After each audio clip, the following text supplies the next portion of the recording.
Сайн бацгаана үзэгчдээ Өндөрхаан телевизээс эрхлэн бэлтгэдэг Борголтой арай нэвтрүүлгийн маань энэ удаагийн дугаараар дэлхийн хэвлэлийн эрх чөлөөний өдрийг тохиолдуулан Хинтээ аймгийн G-Time сайтын эрхлэгч Ганчимгийн орж ярилцлаад байна. Бидний урилгыг хүлээн авчирсан танд маш их баярлалаа. За та одоо G-Time сайтынхаа тухай дэлгэрэнгүй танилцуулаад бас өөрийгөө хүмүүстэй сайхан танилцуулаач. За ер нь яг өөрөө нэвтрүүлэгч зайгаас хандарч байна. Тэгээд ингээд энэ талаас гэрэл мөрлийн хаад камераас зайгаас сандраад байна. За миний хувьд бол 2015 оноос хойш хэвлэл мэдээллийн буюу яг Хинтээ аймгийн хэвлэл мэдээллийн салбарт анх орж исэн.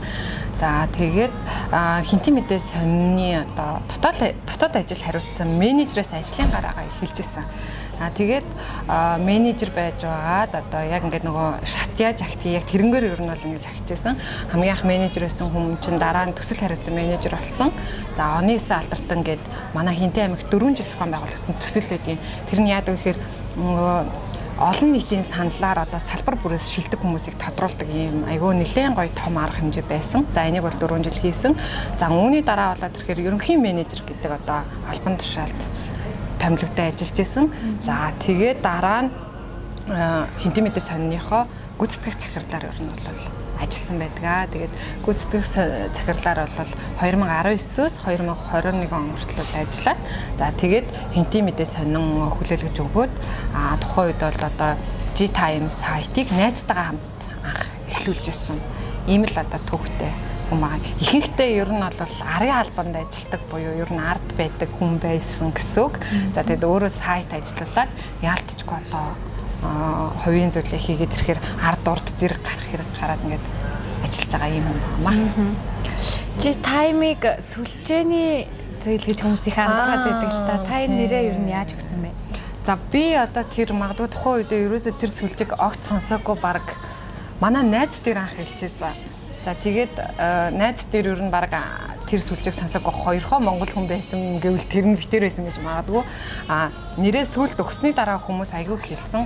Энэ бол маш том юм сүлжээ байсан. Маш том лойвор явагцсан Монголд гэж яригдсан. Тэгээд тухайн үед бол мэдэхгүй байсан. За тэгээд найзтайгаа хамт хэлжсэн болохоор битэр нөгөө битэрийн нэрний нөгөө эхний нэгдүгээрт өсгөнүүд орж исэн. За хоёрдугаарт нөгөө Great Time Together буюу манай одоо сайтын маань өрөө болоод ирэхээр ер нь бол гайхалтай цаг хугацааг тухайн одоо төгс байгаа энэ цаг хугацааг хамтдаа өнгөрүүлье гэсэн юм зорилготойгоор бол анх эхэлж исэн. За тэр утгаараа ер нь бол урайгаа бодоод англиар тэгээд монгол одоо нэрний маань эхний өсгөнүүд орж исэн учраас товчлал өгчихсэн. Одоо та ер нь нэрээ солих бодлоо гаяа. Нэрээ одоо солих тухай бол бүр анх л одоо нэг 20 хэдэн мянган дагагчтай байхад л хүмүүс санал болгосон. Тэгээ яа чи би ер нь бас ингээд яг нэг юм хүссэн зүйл дээр аягүй жоохон өөрийнхөө зүтгэждэг. Тэгээ ерөөсөө солимооргүй санагдаад зүтгэл авсан. Одоо яг тэр чигээрээ байгаа. Яа тэгвэл нэгэнт бид нар чи манай Хинтээ бол жижигхэн зах зээл жижигхэн газар хүн болгон би нэгээ мэддэг. Тэгээд нэгэнд би нөгөө лойвер хийж хийхгүй учраас би ер нь бол лойвер хийхгүй яг энийг өөрөө нотлон харуулна гэдэг үүднээсээ ер нь бол би нэрээ солихгүй гэдэг юм айгуу тийм юунд шулуухан одоо шийдсэн гэх юм уу. Айгуу олон хэлсэн. Нөлөө бүхий том хүмүүст хэлжсэн, энгийн хүмүүст хэлжсэн. Бүр тэгж ярих юм бол энэ нөгөө лойверын сүлжээ нь орохгүй гэд боддог байсан гээд одоо хизээ юм хэлэхдээ хүмүүс хүртэл хэлжсэн тохиолдол байдаг байхгүй. Гэхдээ одоо солих бодол байхгүй. За анх G-Time-ыг хэдэн онд байгуулж ирсэн? Яг байгуулахдаа хэдэн дагагчтай байсан?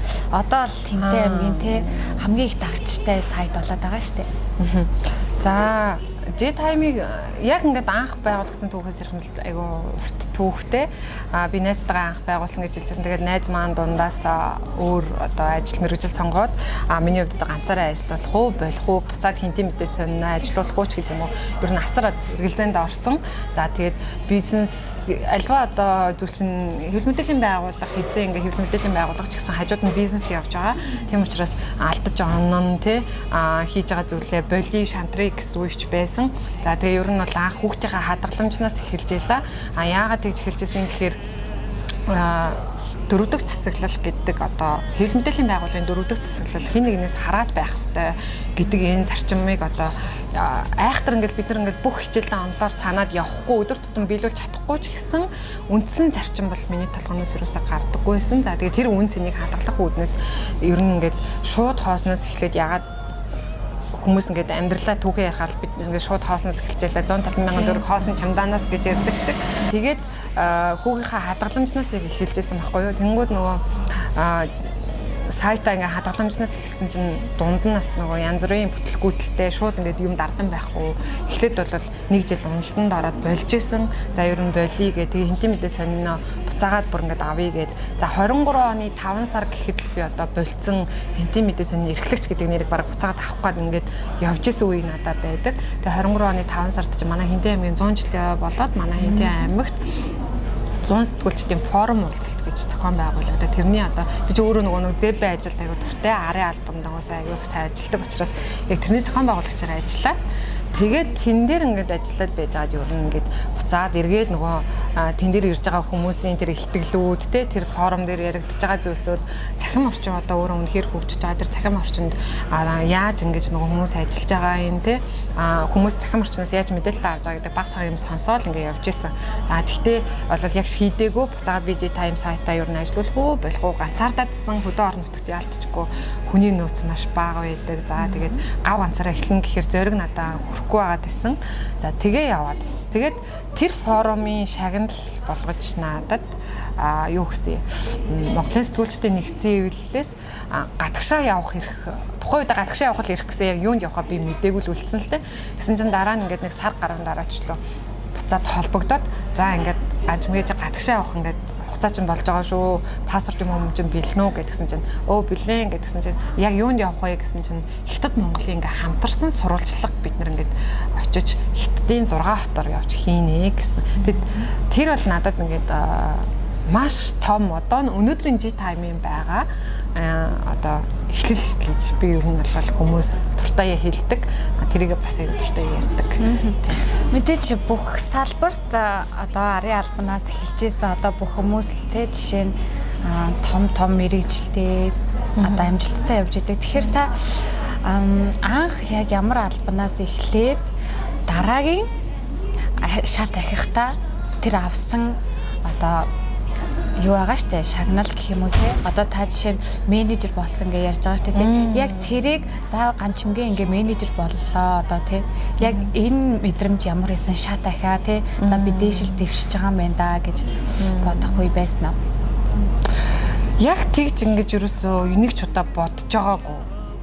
Одоо юу гэдэг би анхын салбарт орж ирэхдээ ер нь аль би айгу яриас угаасаа тийм хүн байсан. За тэгээд бус одоо нэг анкет ажлын анкет бүгэлдэг шүү дээ. Ажлын анкет бүгэлгөөр ингээд хобби гэдэг болон дээр манайхан нийтлэг ерөөхдөө нөгөө ном унших, хөгжим сонсох, бүжиглэгч гэдэг юм уу. Тийм зүйл бичдэг бол би ерөөсөн ярих л гэж бичижсэн хамгийн анх одоо өөр CV-нүүд дээр ер нь бол зүгээр бичдэг байсан хэрнээ ягаад ч юм би анх хинтэн мэдээгээ CV дээр ганц яг тэгж бичижсэн. Тэгээд тэрнээс маань болоод бас манай одон нонголог гэдэг эрхлэгчч маань намайг сонгож исэн байдгийг чи яага ингэ бичсэн ингээд маргааш намайг дуудаад яг ингэ ярилцлах хэрэгтэй яг тэгжсэн аахгүй. Тэгээд ер нь бол би өөрөө ярих туртай. Тэгээд хүн ярихаар айгүй хөгждөг гэж боддог. Тэгээд ярихаар хүн бас айгүй их тийм нэг өөрөө суралцдаг, буцаад хүн бас харилцан суралцдаг гэж ер нь бол боддог учраас би айгүй ярих туртай. Тэгээд тэр утгаараа энэ салбар надад бол миний айгүй туртай зүйлийн маань нэг байж чадсан учраас би энэ ер нь туртай. Тэгээд яг өөрийгөө өсөө дивж чинь, тэгж ин да, ингэж ин да, чи ингэж ин да гэж ер нь бол нэг бодож бол үзээгүй байжгаад яг найз нөхөд ингээд ганаа чи тэгчлээ штэ чи бүр ингээд Хинтэн аймгийн хэмжээнд 18 сарын 5 тусгыг хамруулсан бүтэлтэн том төсөл гэдэг ингэнгүүт хаяа ингээд зурцраа өө нэрээ би тэгсэн юм уу гэж жоохон ингээд тэрэг үед өнгөрөх ч юм уу тийм бол байсан. Гэхдээ би бүр яг энэ шатаар ингээд явцсан юм штэ гэж огт бодож үзэж байгаагүй. Тийм ерөөсөө байгаагүй. Найзтайгаа цог G-time-ыг үүсгэн байгуулж исэн гэж энэ. Одоо G-time-ыг өргөжлүүлж байгаа шүү гэдгийг найз нь мэдчихэж байгаа юу? Мэдчихэж байгаа. Манай зөөрөн хүмүүс одоо энэ салбартаа бас ажиллаж байгаа. Зөв. За тэгэхээр та сургалтаар одоо нөгөө тий Хятад Монголыг хамарсан сургалтаар тийшээ яваад одоо ер нь ийм зүйлийг би цаашдаа хийя, хувьдаа ийм зүйл хийж болох юм байна гэсэн санааг олсон гэж үзэж болох уу? тий яг нэг хийх сэтлэн байсан гэсэн зориг хүрхгүй байсан. Тэгээ нэг жоохон юу гэмдэ тэр болохоор за яг тэрийг ингээд би нэгдүгээр зориг маань нөхрөхгүйсэн гэж боддог. За хоёрдугаар талангууд бид нар нэг хэвийн удаан нэг зүйлээрээ удаан амьдрахаараа өөрсдөө бид нар хүссэн үсэг хайрцагчтай юм байлээ. Одоо би хэвлэл мэдээллийн байгууллага ч юм уу ажиллаулнаа гэж ботхороо л ерөөсөө би айгүй том камертай байх хэрэгтэй гэж би бодсон.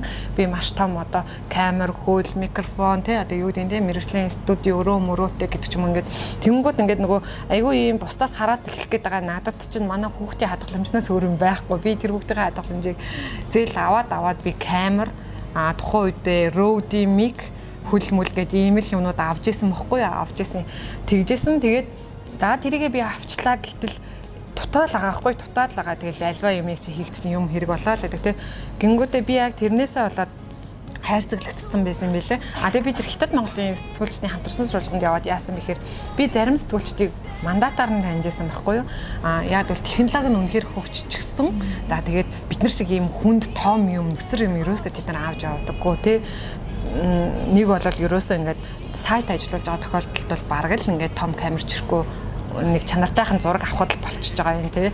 За үгүй болол ерөөсөө тийм хэдхэн секундын дүрсэл хахад болчихж байгаа жишээний ч юм уу тий. Ийм байсан. Тэгээд би тэндээс хараад ер нь бол ингээд өө чи ямар муухай маягтай чи ямар завтай тий чи ямар ийм одоо янгууч байсан юм бэ чи зүгээр ингээд хийгээ чамд хүсэл лээсэн бол нэрнгээсэл чамд үнэгүй платформ байж хат чинь чи тэ эхлүүлчингүүд ингээд яагаад хийхгүй байгаад гэсэн юм бэ чамд бүх юм байгаад юм шүү дээ чамд сүүлийн үеийн гар утас байна уу байна тэ чамд үнэгүй платформ байна уу байна энэ дээр чинь чи хэдэн мянган хүн үзгээд байж гэнэ үгүй байж гэн гэд ингээд аюух юм бодсон тэгээ би тэнд ер нь ингээд аюух нөө Хятад сэтгүүлч нартай бид нар өглөө цуу гараад оройд ингээд линкээс солилцдог гэсэн байхгүй оруулсан юмныхаа тэгэд нэг сэтгүүлчих надад бүр ингээд айгүй гайхшрал төрүүлсэн. Тэрний байсан мэхээр ингээд линк би бол орчуулаад юм уу, транслейтер орчуулаад тэгэл эсвэл нөгөө өөр монголч орчуулагч гуугаал ойлгож байгаа шүү дээ.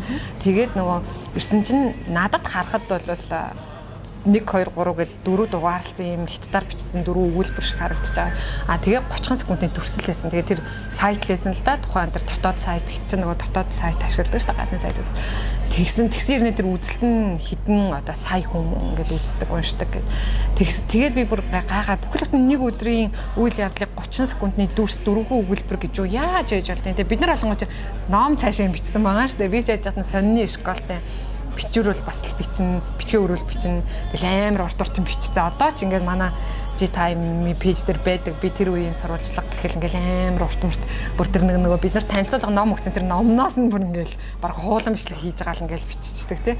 Гэсэн чинь тэр хүнтэй би тэгээд ярилцсан байхгүй маргааш нь бол би өөр хүн Хятад сэтгүүлчээс ингээд суралцах байсан боловч би тэр өдөр нөгөө сэтгүүлчээ бүр дагаж явж байгаа дахиад асуугаад таних ингээд яагаад ийм амар богино байгаа юм бэ гэсэн чинь нэгдүгээрт ингээд чи бусдын завыг өөрийнхөө завыг цагийг ингээд хүндлэх хэрэгтэй бусдыг ингээд тийм их завтай гэж бити бодоо бусдын цагийг байн хүндлээ өчигдөр үнэхээр л энэ дөрвөл тэр өдрийн онцгой зүйл байсан чухал зүйл байсан чиний авж байгаа мэдээ нэг бол маш одоо олонд хэрэгтэй чухал одоо цаг үетэйг холбогдсон чухал мэдээлэл байх хэрэгтэй за үгүй бол одоо юу гэдэг те ач холбогдолтой тийм чухал контент авах хэрэгтэй. Үгүй бүр муугаагаар атах чи эерэг нөлөөлөл үзүүлэх байх хэрэгтэй гэж надад хэлсэн байхгүй.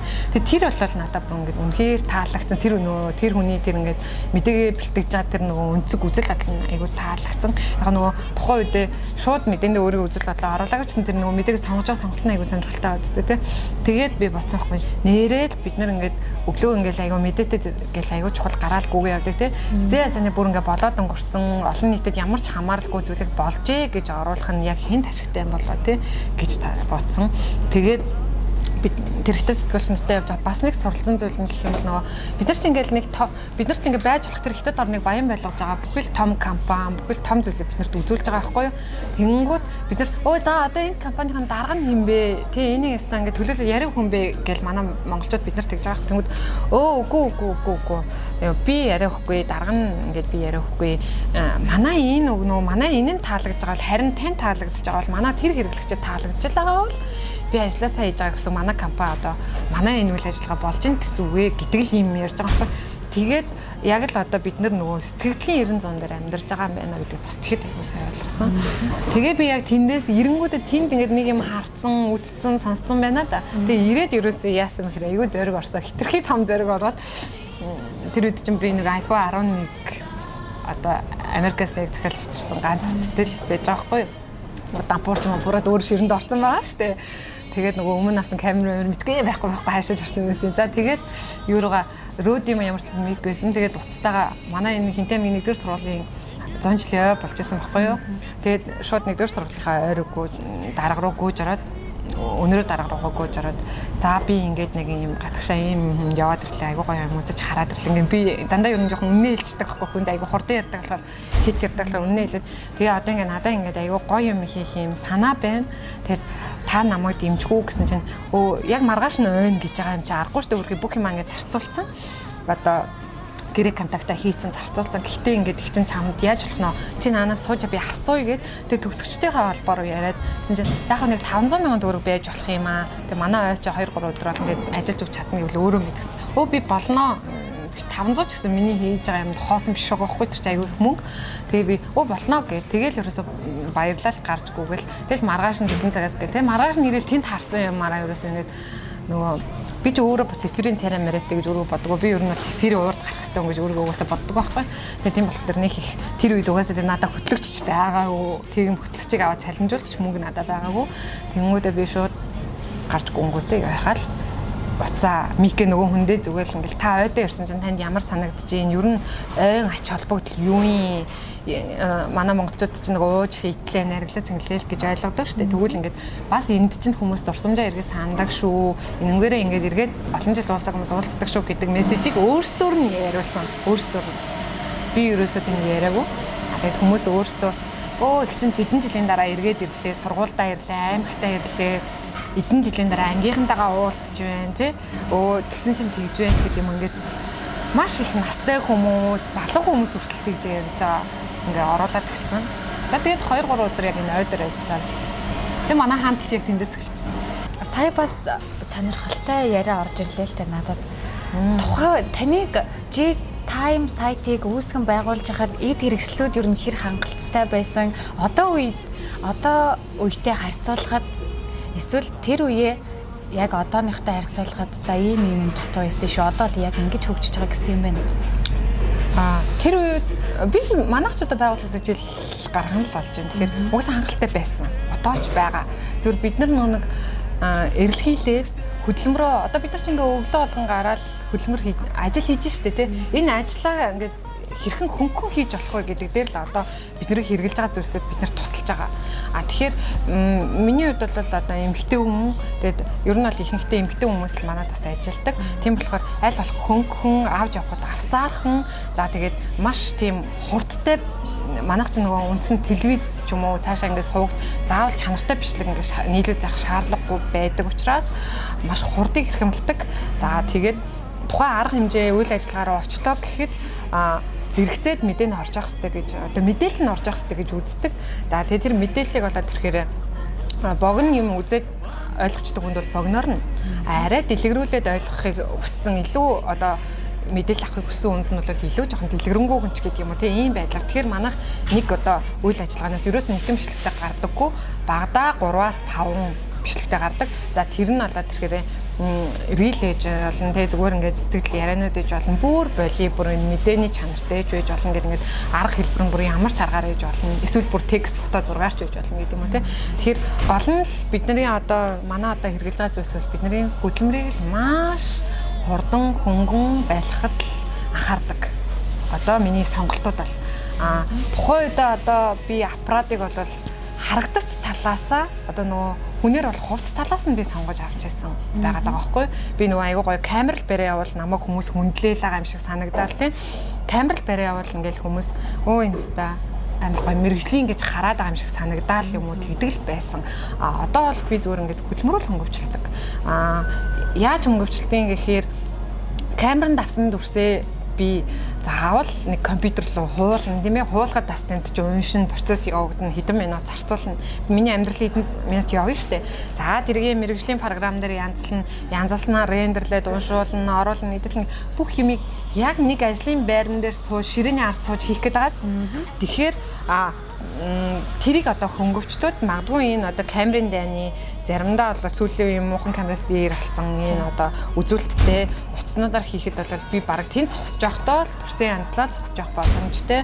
Тэгээд авж байгаа яриа төрсөө би хамгийн одоо эвлүүлэг багтай яаж авал болох юм те гэдэг юм аа ингээд тооцоолсон байхад бол ер нь л ингээд хөдөлмөрөөл ер нь хөнгөвчлээ гэсэн. Тэгжэл G-Time үү? Өнөөдөр G-Time-ийн дагагчид 112 мянга болсон байна лээ. Тэгэхээр энэ 112 мянган дагагчийг тэ зүгээр сууж байгаа долоогүй. Тэгэхээр G-Time-ийн нэг онцлог байгаад байна. Тэрийг та юу гэж бодоод энэ зүйлд маань л хүмүүс дурлаж манай одоо сайтыг дагдаг байх гэж боддог бодол. Аха, нэгдүгürt бол яалтчгүй хурд байдаг. Хүмүүс яг тэгдэг нэг айгүй хурдтай G-Time-аар өчгөр айгүй амар тухайн үед орцсон байдаг. Орчноо гэдэг юмыг аягүй хилдэг. За хоёрдугаарт болоод тэгэхээр манай бас нөгөө мэдээлэл бэлтгэж байгаа өнцөг маань бас байдаг. Одоо болоод тэгэхээр яг үнэхээр нөгөө нэг нас нь тохируулж мэдээллийг бас бэлтгэх ёстой юм шиг санагддаг. Нөгөө хувьсан одоо цаг үеэ дагж өөрчлөгдөн гэх юм уу? Мэдээ үзэх хүмүүс бас байгаа шүү дээ. Манай ээж, аав, эмээ, өвөөнөр бол яалтчгүй мэдээнээс л телевизийн мэдээнээс л мэдээлэлээ маш одоо энэ бол үнэн зөв гэж авдаг. Гэтэл бас залуучууд одоо яг ингээ өөрөөрөө чамаар ч юм уу төсөөлөд үсэх юм бол чи яг телевизээ үзээд мэдээ авч гин үү гэвэл гээд өөрөөсөө асах юм үгүй байдаг. Шудраг хэлгээд үгүй байдаг. Бид нар яг ингээ хуцаа ингэж аал 3 секундэд тогтоол энэ яг юу болцсон юм болоо гэж цааш нь сонирхуулдаггүй. Тэгэхээр яг тэр утсанд нь гар утсанд нь зориулж өдөр тутмын хамгийн их цагаа зарцуулж байгаа зүйлд нь л зориулж манай G-Time мэдээлэл бэлтгэдэг нь манай одоо яг энэ өнөөдрийн одоо 112 мянга энэ богино хугацаанд олон дагагчтай болсны л одоо онцлог гэж л миний хувьд бол бодоод байдаг юм тий.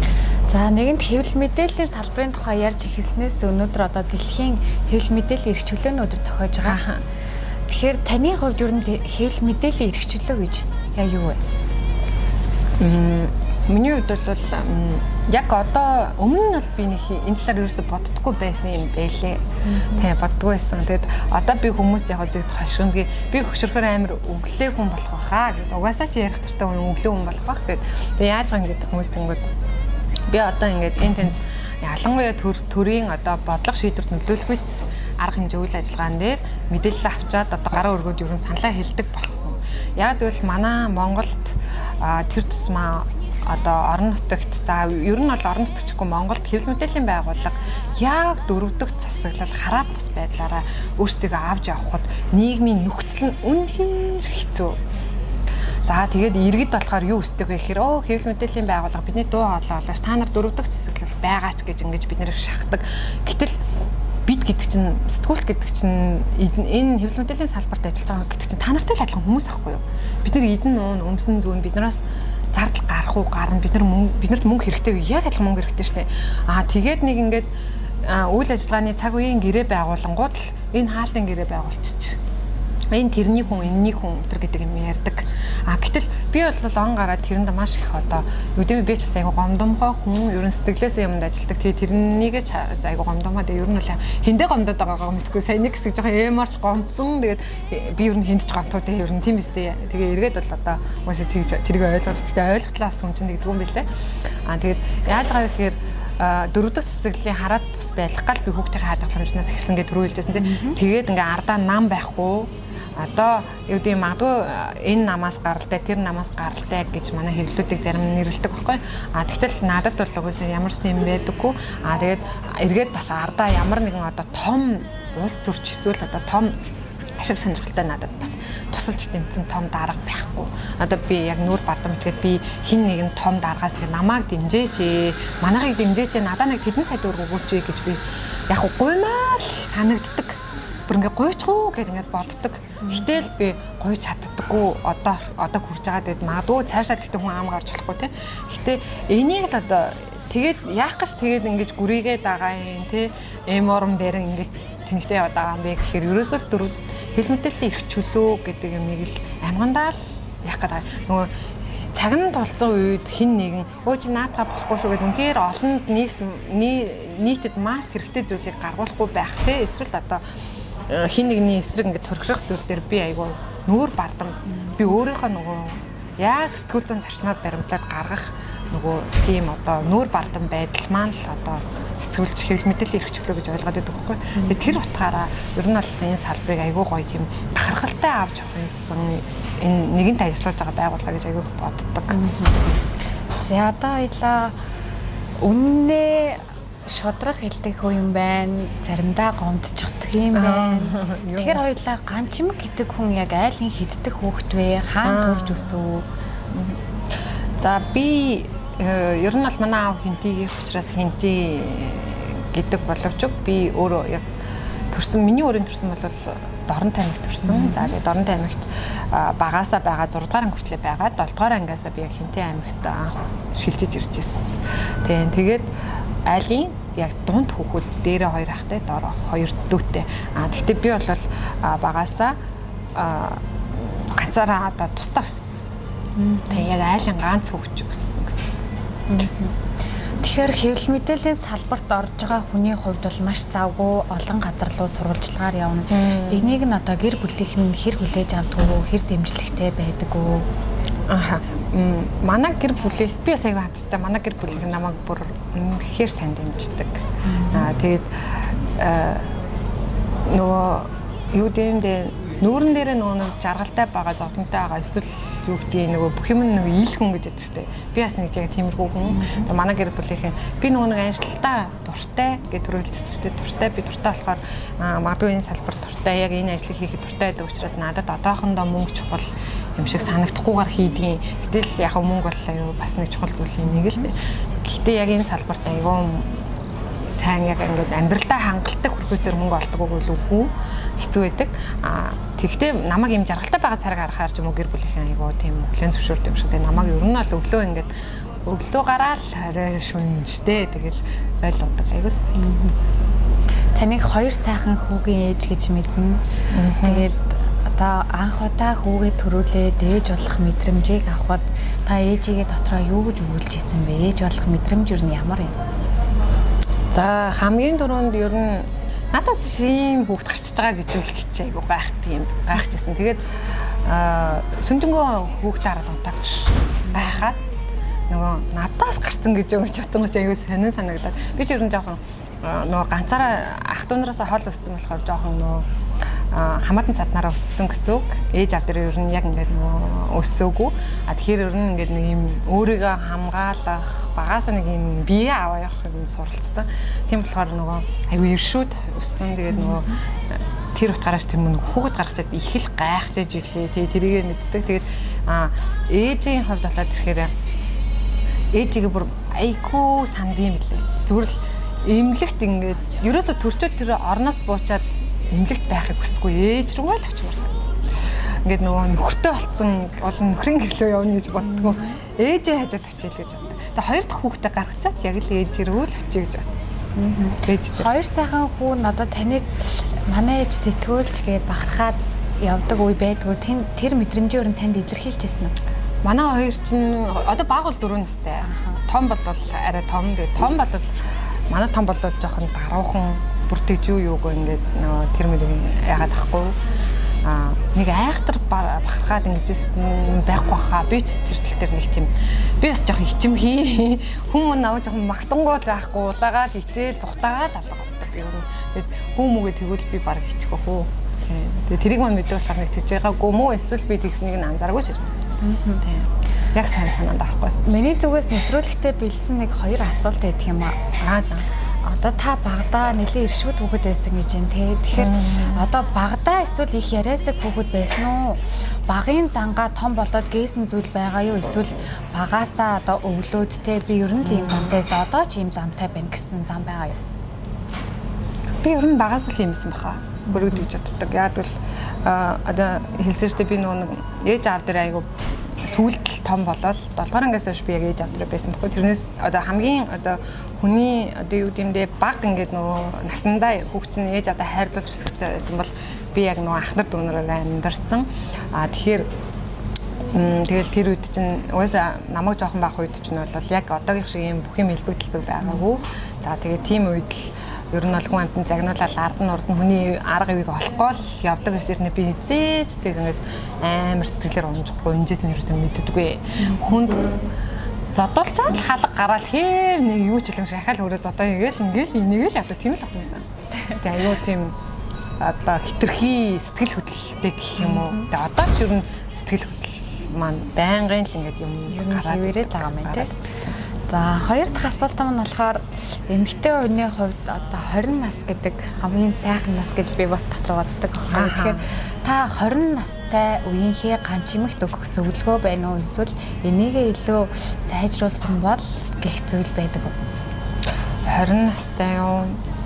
За наад чи би өөрөө хүнээс асууж ирсэн чи би өөрөө ерөөсө бодож байгаагүй юм байна. Гэхдээ би нөгөө 21-тэй том өгөө гаргаж ирсэн. Би тэгтээ бараг тэр үед бол нэг хайрын думбаад ирэх бараг л тэрээс хэлэхгүй хаа. За мэдээж найз нөхдийн хувьд найз нөхдийнхөө ямар зан чанарт нь илүү таалагддаг уу? Аль зан чанар нь илүү бахархууштай байдаг уу? За би ч одоо найз нөхдийн хувьд бас жоохон нэг эргэн тойрныхоо хүмүүсийг жоохон хатуугаар өвтгөхгүй гэдэг би өөрөө айгу муу таалтай хүн.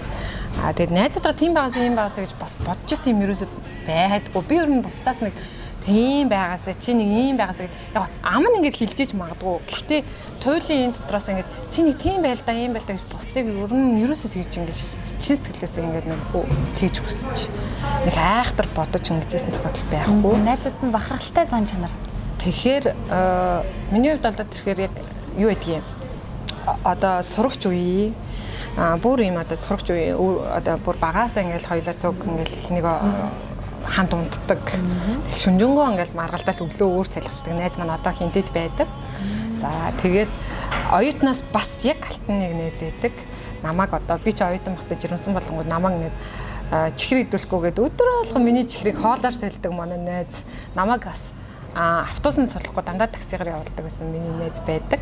Тэгээд үнэхээр алтан. Тэгээд бид нар ингээд одоо тэр хоёр найзтайгаа 3 жил мэлж өмнө ингээд уулзахгүй хамгийн удаан 5 жилийн дээр болж исэн. Тэгэхэд 5 жил уулзаагүй хэрнээ яг 5 цагийн өмнө уулзсан юм шиг уулздаг.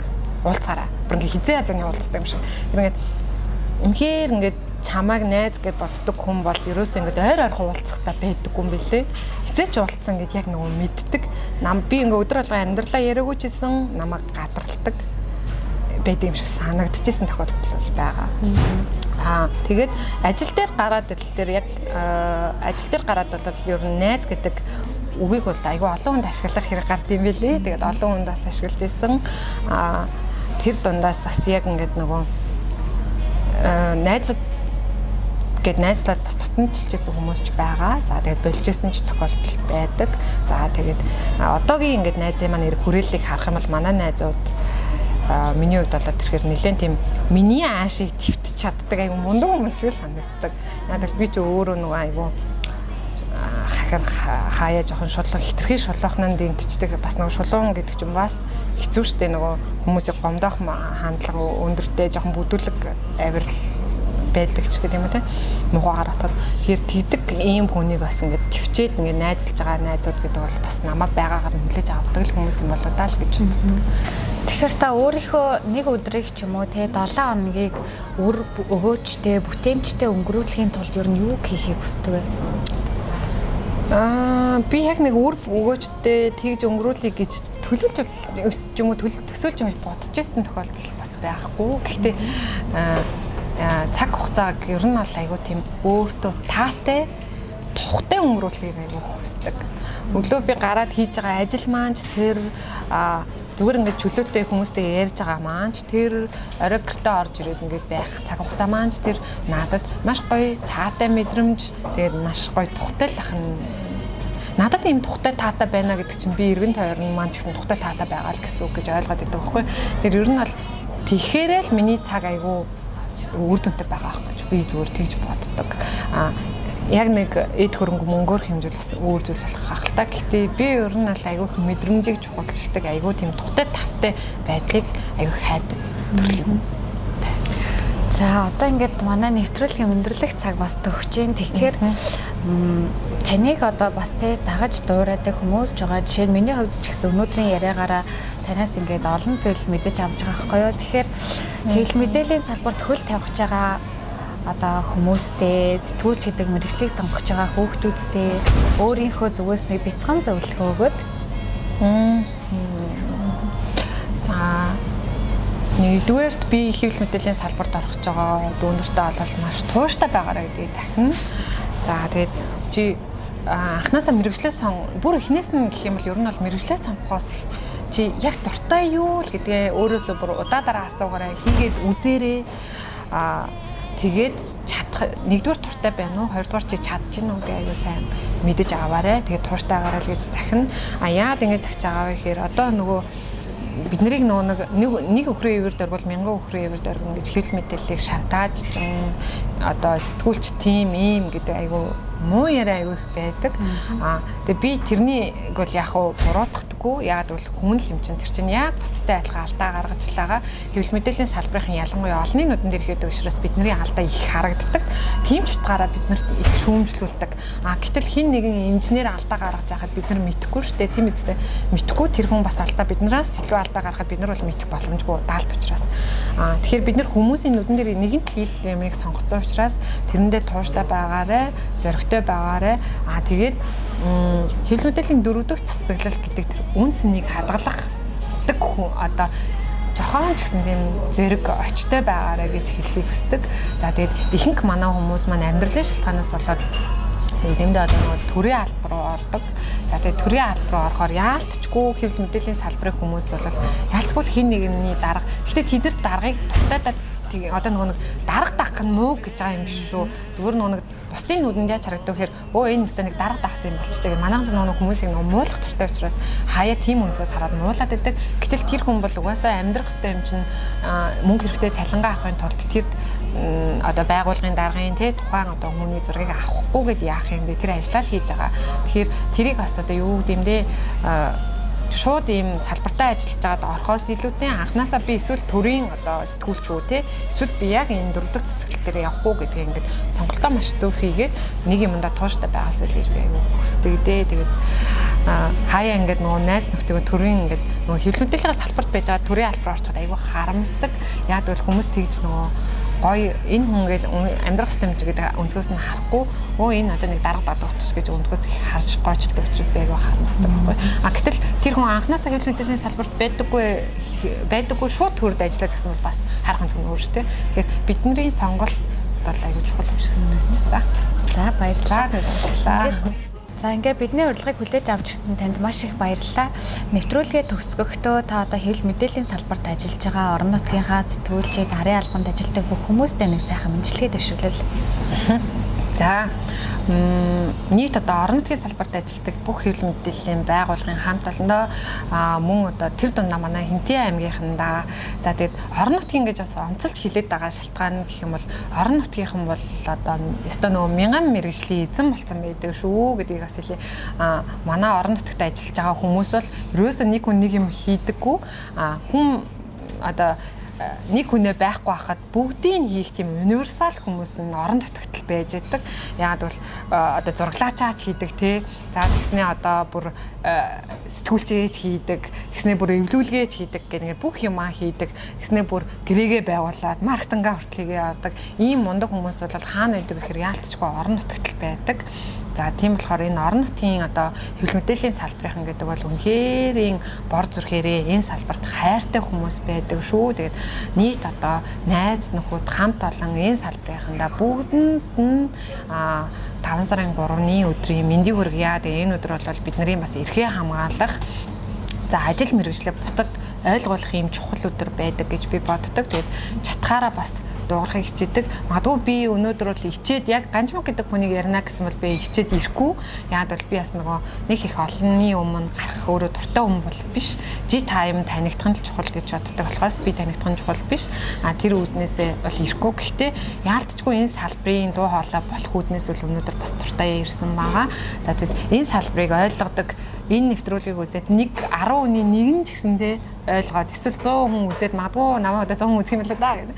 100 хүний нэг нь ч гэсэн ойлгох юм бол тэр миний ингээд зорилго. Тэгээ манай салбарт бол хайртай дуртай хүмүүс л ажилладаг шүү. Тэгээ манай салбарынхныг бас хүндэлдэг хүмүүстэй бас бүгдэнд нь баярлалаа гэж хэлье.